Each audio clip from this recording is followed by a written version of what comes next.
माधुरी श्रीवास और आप देख रहे हैं माधुरी श्रीवास बायोलॉजी बाय माधुरी श्रीवास हिंदी माध्यम चैनल। ओके, तो आज हम पढ़ने वाले हैं फीमेल रिप्रोडक्टिव सिस्टम।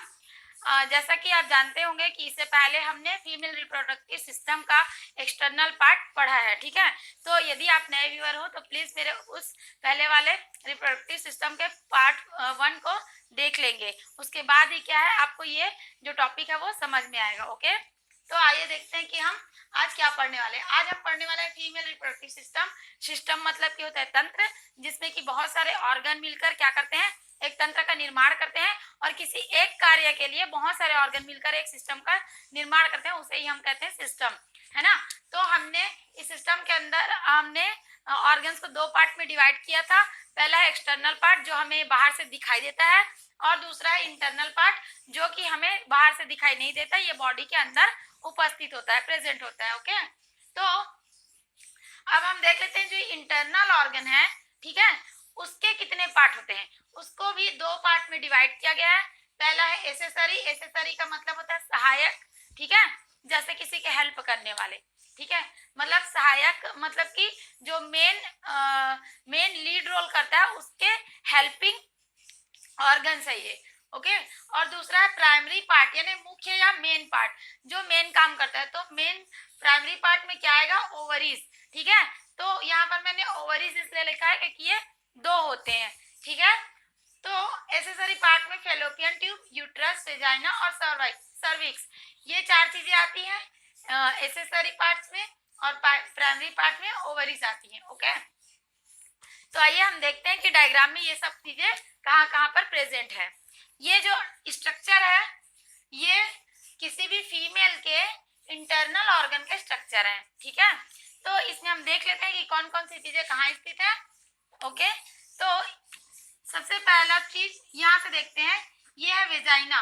जहां पर से वेजाइना हमने पिछले वीडियो में देखा था कि एक्सटर्नल पार्ट में वेजाइना का जो पोर होता है वो एक्सटर्नल पार्ट में जाकर खुलता है, दिखाई देता है ना। तो ये इंटरनल पार्ट है वेजाइना। उसके बाद है सर्विक्स, उसके बाद अंदर है यूट्रस, उसके बाद यूट्रस से लगी हुई दो फेलोपियन ट्यूब्स। ओके, तो फेलोपियन ट्यूब की जो कैनाल है वो कहाँ कर खुलती है, कौन उसको स्पेस देता है खुलने के लिए, यूट्रस देता है। दो फेलोपियन ट्यूब्स पाए जाते हैं, उससे लगे हुए यूट्रस से लगे हुए दो ओवरीज पाए जाते हैं। ओके, अब देख लेते हैं इनमें क्या क्या स्ट्रक्चर है। ये देखिए, ये जो ओवरी है इसमें अंदर में क्या पाए जाते हैं, फॉलिकल्स पाए जाते हैं, छोटे छोटे सूक्ष्म फॉलिकल्स पाए जाते हैं, जो कि जब कोई भी गर्ल्स या कोई भी लड़की जब जन्म लेती है तभी उसके ओवरीज में छोटे छोटे फॉलिकल्स प्रेजेंट होते हैं लाखों की संख्या में, ठीक है। लेकिन वो इमेच्योर होते हैं, मतलब वो बहुत ही सूक्ष्म और छोटे होते हैं, इसीलिए वो लाखों की संख्या में होते हैं। ओके, और हम इनके पास दो फेलोपियन ट्यूब है, ठीक है, जिसमें कि हेड लाइक जिसके हेड में फनल लाइक स्ट्रक्चर पाया जाता है, और उसमें क्या पाया जाता है, फिम्बरी पाया जाता है। ये देखिए मैंने लिखा है यहाँ पर फिम्बरी, और उस फिम्बरी में क्या प्रेजेंट होते हैं, सिलिया। जैसा कि हम जानते हैं कि ये जो सिलिया है वो क्या काम करते हैं, मूवमेंट का काम करते हैं, है ना। तो ये सिलिया का है, मूवमेंट काम करते हैं, और ये जो फेलोपियन ट्यूब है इसके अंदर की दीवार में भी क्या प्रेजेंट होते हैं, सिलिया प्रेजेंट होते हैं। अभी हम देखेंगे इन सब का क्या फंक्शन है, क्या कार्य करते हैं। ओके, और ये जो एंड्रोमेट्रियम है इसकी दीवार 3 लेयर की बनी होती है। ओके, अंदर की दीवार को एंड्रोमेट्रियम कहते हैं, उसके बीच की मायोमेट्रियम कहते हैं, ये वाली दीवार को मायोमेट्रियम कहते हैं, और लास्ट की बाहर की ओर जो दीवार होती है उसको हम पेरीमेट्रियम कहते हैं। ओके, ये हो गई यूट्रस की 3 दीवारें। यूट्रस के ऊपर वाले भाग को हम यूटेरिन फंडस कहते हैं, ठीक है। और टेस्ट ट्यूब नहीं, फेलोपियन ट्यूब में ये तो फिम्बरी वाला पार्ट है जो फनल लाइक स्ट्रक्चर होता है हेड साइड, ठीक है। उसके मध्य में एम्पुला होता है, और इधर जो वह भाग जो कि यूट्रस से जुड़ा हुआ होता है उसे हम क्या कहते हैं, स्थमस कहते हैं। ओके, तो ये हो गया हमारा स्ट्रक्चर, है ना। अब हम देख लेते हैं कि इस स्ट्रक्चर को हम कैसे डिफाइन करेंगे, कि ये जो स्ट्रक्चर ये दिया हुआ है बहुत ही कॉम्प्लेक्स है, बहुत ही डिफिकल्ट दिख रहा है ना, बहुत ही डिफिकल्ट स्ट्रक्चर दिख रहा है। तो ये क्या काम करता है हम देख लेते हैं, ठीक है। तो ये देखिए, इसके काम को हम दो भागों में डिवाइड कर लेते हैं, ठीक है। पहले इसके कार्य को देखने से पहले एक काम करते हैं, हम ओवरीज के बारे में थोड़ी जानकारी ले लेते हैं। क्यों? क्योंकि आज के लेक्चर में हम सिर्फ ओवरी के बारे में पढ़ेंगे, ठीक है। उसके फंक्शंस को बाद में देखेंगे, पहले ओवरीज के बारे में देख लेते हैं। तो ये हमारे पास होती है फीमेल रिप्रोडक्टिव ऑर्गन में 2 ओवरी होती है, ठीक है। मतलब एक जोड़ी, 1 पेयर, ये एक ओवरी, ये दूसरी ओवरी, ओके। 2 ओवरी होती है और 2 फेलोपियन ट्यूब होती है ना। तो ये ओवरी जो होती है, ये जो स्ट्रक्चर है वो कहाँ प्रेजेंट होता है बॉडी में? तो बॉडी में एब्डोमिनल कैविटी, मतलब और किडनी के नीचे की ओर ये क्या होता है, प्रेजेंट होता है एब्डोमिनल कैविटी में, ओके। और ये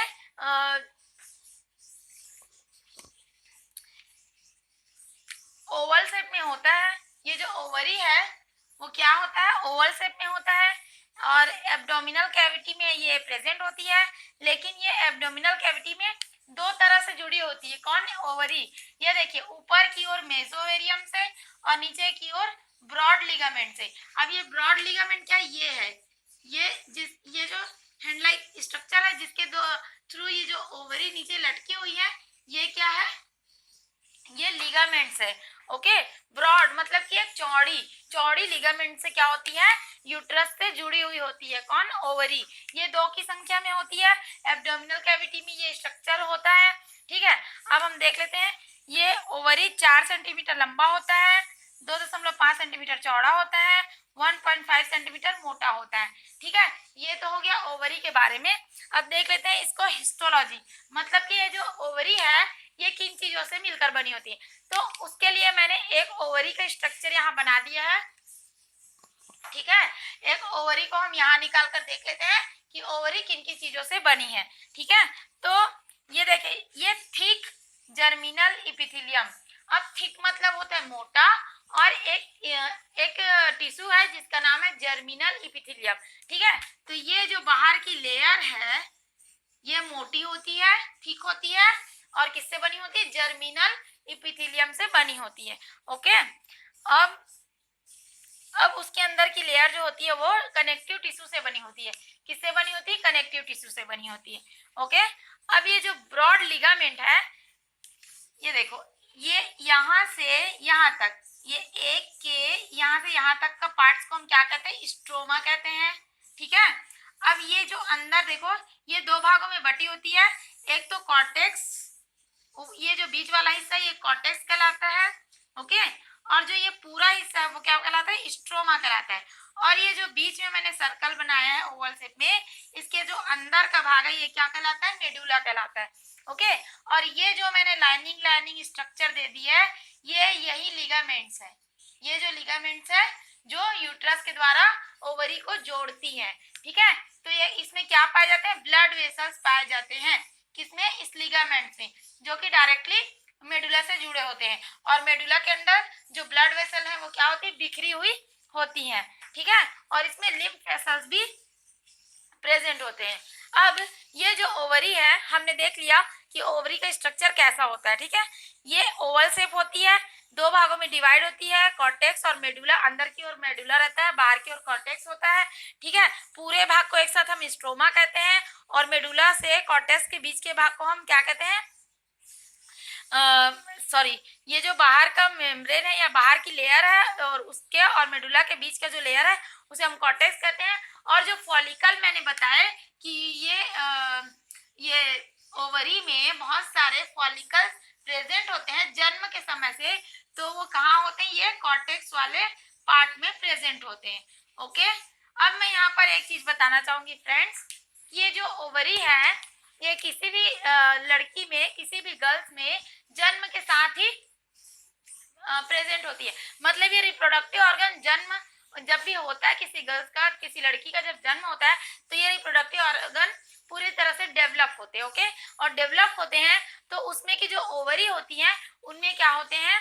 फॉलिकल प्रेजेंट होते हैं लाखों की संख्या में, लेकिन वो इतने सूक्ष्म होते हैं, इसीलिए वो छोटे से ओवरी में लाखों की संख्या में होते हैं, क्योंकि वो बहुत ही सूक्ष्म होते हैं। ठीक है, वो मेच्योर नहीं होते, वो इमेच्योर होते हैं। ठीक है, वो डेवलप नहीं हुए रहते। जैसे कि एक छोटा बच्चा रहता है, उसको डेवलप होने में सालों लगते हैं, उसी तरह ये जो ओवरी के फॉलिकल्स हैं, वो जब लड़की की एज पवर्टी एज में पहुंचती है, जब वो लड़की बचपने से लेके जन्म से लेके प्यूबर्टी का जो एज होता है 10 से 12 के बीच में, तब जब पहुंचती है, तब वो ये जो फॉलिकल्स प्रेजेंट है वो क्या होते हैं, एग में डेवलप होते हैं, डेवलप होकर एग का रूप ले लेते हैं। ठीक है, तो ये जो मैंने बताया, इसमें सार बात ये है कि किसी भी गर्ल्स में एग का निर्माण बाद में नहीं होता, जन्म के साथ ही उसके ओवरी में बहुत सारे एग के छोटे रूप, मतलब ओवा के छोटे रूप कह सकते हैं, समझने के लिए हम ये कह सकते हैं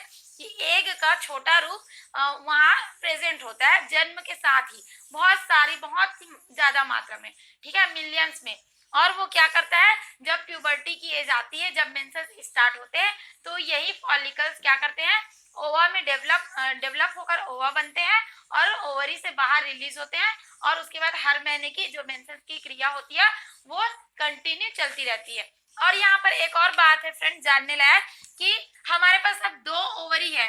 ठीक है, किसी भी गर्ल्स के पास 2 ओवरी है, तो हर महीने मेंसेस के साथ ये ओवरी सिर्फ एक एग ही रिलीज करेगी, एक ओवा ही रिलीज करेगी। ठीक है, तो ये अल्टरनेट होती है, एक महीने इसमें से एग रिलीज होगा, ओवा रिलीज होगी, फिर उसके सेकंड मंथ में इसमें से ओवा रिलीज होगी, फिर उसके थर्ड मंथ में इसमें से, मतलब अल्टरनेट इनमें से क्या होती है, ओवा रिलीज होती है।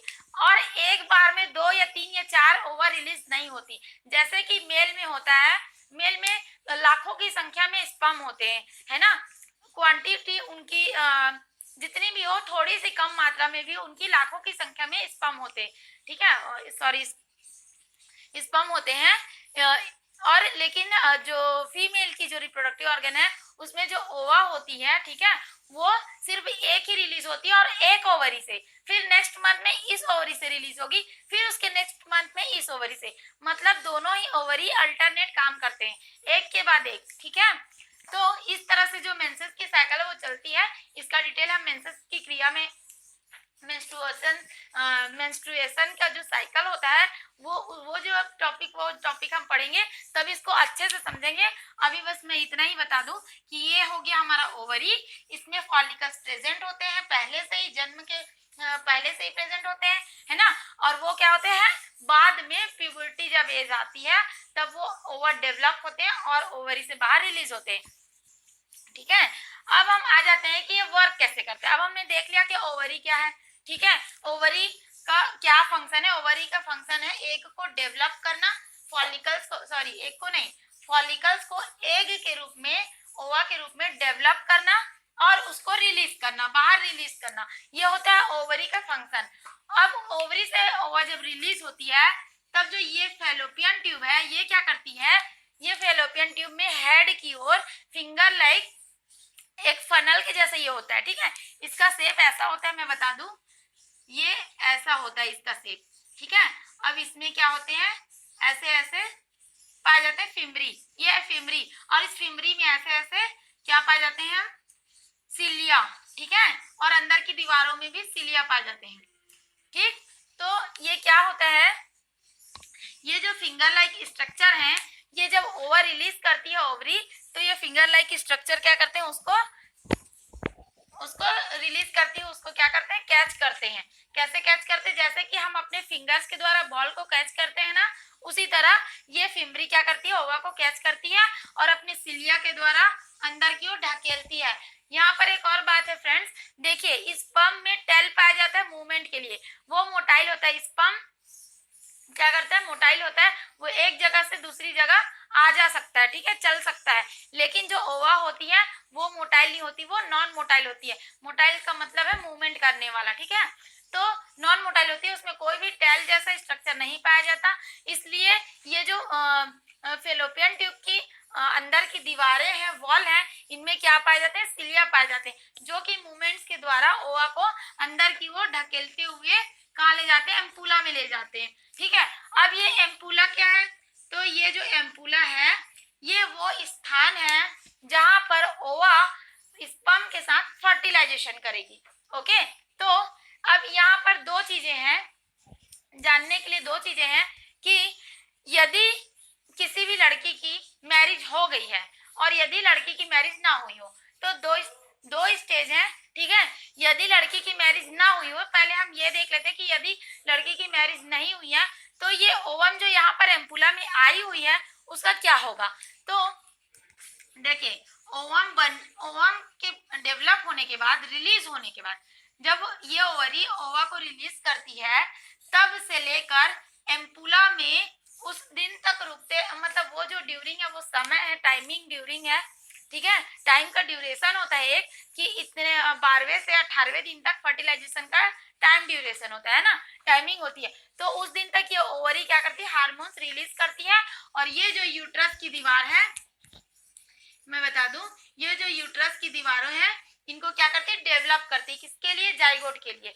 तो ये इधर फर्टिलाइजेशन के लिए ओवा क्या कर रही है, वेट कर रही है, और ये ओवरी क्या कर रहा है, ये यूट्रस की दीवारों को डेवलप कर रहा है। ठीक है, ये दोनों क्रिया एक साथ चलती रहती हैं। अब क्या होता है, यदि लड़की की मैरिज नहीं हुई तो क्या होंगे, स्पर्म तो वहां तक पहुंच नहीं पाएंगे।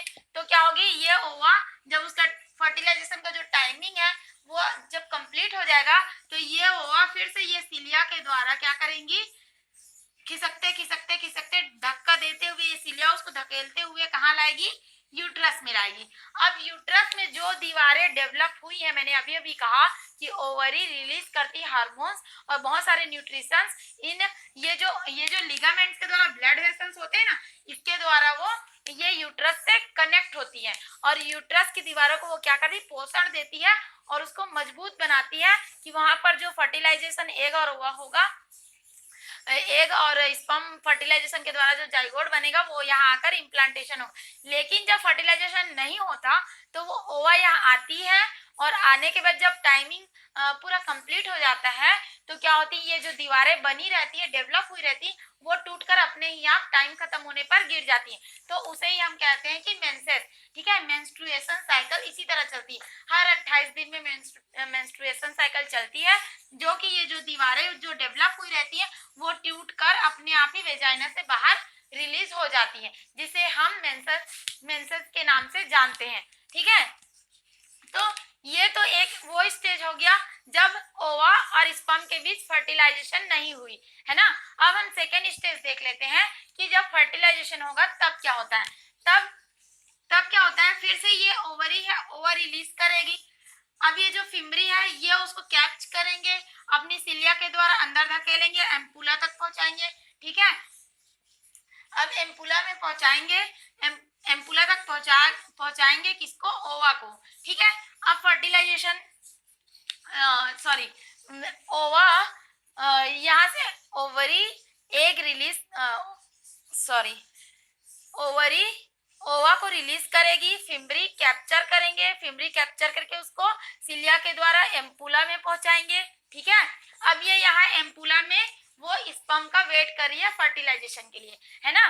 तो ये जो वेजाइना की ट्यूब्स है, यहाँ से मेल के पेनिस के द्वारा कॉपुलेशन की जो क्रिया होती है उसमें इजाकुलेशन के द्वारा, ठीक है, जो कॉपुलेशन की क्रिया होती है उसमें लास्ट में इजाकुलेशन के द्वारा क्या होता है, ये वेजाइना के लास्ट छोर पे क्या किया जाता है, स्पर्म को रिलीज किया जाता है। ठीक है, स्पर्म को रिलीज करते हैं तो वहां से जो स्पर्म होती है वो यहाँ से मूवमेंट करते हुए, जैसा कि हम जानते हैं स्पर्म मोटाइल होती है, वो चल सकती है, तो वो यहाँ से मूवमेंट करते हुए कहाँ पहुंचेगी, एम्पुला में पहुंचेगी। और एम्पुला में पहुंचते ही क्या होगा, ओवा और एग का क्या होगा, फर्टिलाइजेशन होगा। तो ये जो एम्पुला है ये क्या करता है, फर्टिलाइजेशन का स्थान है। ठीक है, वो जगह देती है ओवा और स्पर्म को फर्टिलाइजेशन के लिए। तो ये जो फेलोपियन ट्यूब का एम्पुला है वो बहुत ही इंपॉर्टेंट स्पेस है। ठीक है, जहाँ पर फर्टिलाइजेशन होता है और उसके द्वारा क्या बनता है, जाइगोट का निर्माण होता है। अब जाइगोट क्या करेगा, यहाँ से वो फिर आगे जाएगा, कैसे जाएगा, सिलिया के द्वारा वो आगे जाएगा, क्योंकि ये जाइगोट जो बना है उसको यूट्रस में पहुंचाने का काम कौन करता है, यही फैलोपियन ट्यूब करती है। ठीक है, तो वो धीरे धीरे करके यूट्रस में उसको जाइगोट को पहुंचाएंगी। और यूट्रस में क्या होता है, जब तक ये फर्टिलाइजेशन की क्रिया होती रहती है तब तक ये ओवरी क्या करती है, हार्मोन्स का सिक्रेशन करती है, पोषण पदार्थों को सबको क्या करती है, वेसल्स, ब्लड वेसल्स के द्वारा ये कनेक्ट होती है। ठीक है, ओवरी और यूट्रस, तो वो यूट्रस की दीवारों को डेवलप करके रखती है ताकि उसमें जाइगोट का इम्प्लांटेशन हो सके। तो इम्प्लांटेशन क्या चीज है, आरोपण। ठीक है, जैसे कि हम अपनी आसान भाषा में समझ सकते हैं कि किसी भी पौधे को हम इम्प्लांट करते हैं किसी एक स्थान पर। ठीक है, जैसे कि किसी गमले पर, या जैसे खेत में पौधों को इम्प्लांट करते हैं ना, लगाते हैं, उसी तरह ये जो ओवा और ओवा और स्पर्म का फर्टिलाइजेशन के बाद जो जाइगोट बनता है उसको सिलिया के द्वारा जो फैलोपियन ट्यूब है वो धीरे धीरे उसको यूट्रस में लाती है, और यूट्रस में उसका क्या होता है, इम्प्लांटेशन हो जाता है, आरोपण हो जाता है, और फिर वहीं पर उसका डिवीजन शुरू होता है और वो धीरे धीरे बेबी के फॉर्म में बनता है। तो हमने ये देखा कि ये जो ट्यूब्स हैं और ये जो वेजाइनल है, और ये एक बात और बता दूं, यहाँ पर बेबी डेवलप होता है 9 महीने तक, बेबी बनता है, उसके बाद जो डिलीवरी का प्रोसेस होता है वो कहाँ से होता है, सर्विक्स के द्वारा। ठीक है, तो ये जो वेजाइना की ट्यूब और जो यूट्रस, दोनों के बीच में जो ये स्पेस है ना, इसे हम क्या कहते हैं, इसे हम सर्विक्स कहते हैं। तो ये सर्विक्स क्या करता है, जब यहाँ पर जाइगोट इम्प्लांटेशन हो जाता है तब ये सर्विक्स की दीवारें बंद हो जाती है। ठीक है, और वो कब खुलती है, जब डिलीवरी का टाइम आता है तब। ठीक है, तो ये जो सर्विक्स है और वेजाइना दोनों को एक साथ मिला के हम क्या कहेंगे, बर्थ कैनाल कहेंगे, क्योंकि बच्चे का जन्म यहीं से होता है। ठीक है, यहाँ मैंने लिखा है सर्विक्स प्लस वेजाइना, तो ये दोनों को मिलाकर हम क्या कहेंगे, बर्थ कैनाल भी कहते हैं। ठीक है, तो फ्रेंड्स आई होप कि मैं आपको ये जो स्ट्रक्चर है इसके माध्यम से थोड़ा बहुत कुछ समझा पाई हो। तो यदि आपको मेरा वीडियो पसंद आता हो तो प्लीज लाइक करें, शेयर करें, और मेरे चैनल को सब्सक्राइब करना बिल्कुल ना भूलें। यदि आपको इसी तरह के वीडियो देखने हैं तो प्लीज चैनल को सब्सक्राइब करें, बेल आइकन को दबाएं ताकि आपको मेरे आने वाले वीडियो की नोटिफिकेशन मिलती रहे। Okay, thank you friends. अब इसके नेक्स्ट पार्ट हम नेक्स्ट वीडियो में देखेंगे। Okay, thank you.